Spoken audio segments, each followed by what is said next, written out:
ပတ်ကေကို2သိန်း9တောင်းချက်ဖြစ်ပါတယ်အဲ့ဒါမှအခုကျွန်တော်တို့ promotion ပေးတဲ့အနေနဲ့ပေါ့နော်အစုံလက်ဆောင်ရိုက်ပေးနေပါတယ်ခင်ဗျာလက်ဆောင်ဟုတ် no I want to နေထားတယ်လက်ဆောင်လို့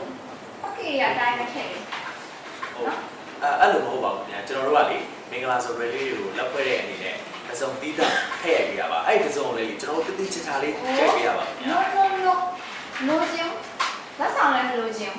နော်ဟုတ်ကဲ့ပါအဲ့ဒါဆိုရင်လေအပေါ်မှာရိုက်နေနေမှာစိတ်ကြိုက်ပေါ့နော်ကိုရိုက်ချင်တဲ့စိတ်ဖြစ်ပြီဆိုရင်ကြိုက်တဲ့ဝတ်စုံလေးမျိုးရိုက်လို့ရတာနော် okay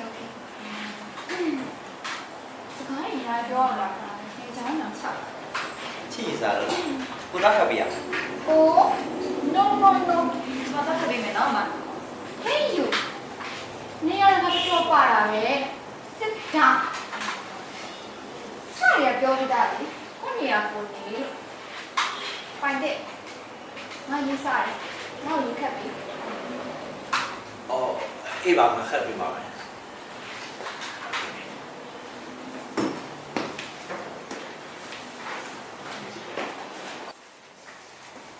ချိုးရရ Oh my god ဒီငါ့ကိုခက်လိုက်တာ sorry ပါမတော်လို့ပါနော်ဘာလို့လဲချမ်းနေအကော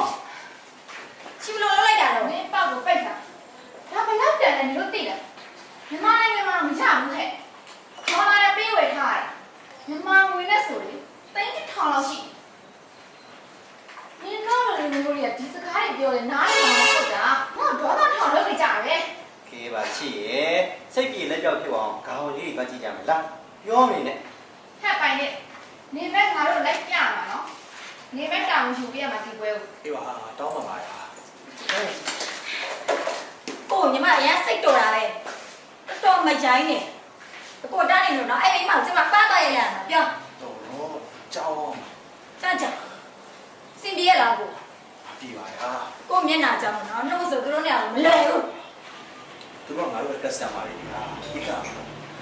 နေလိုက်ပါလား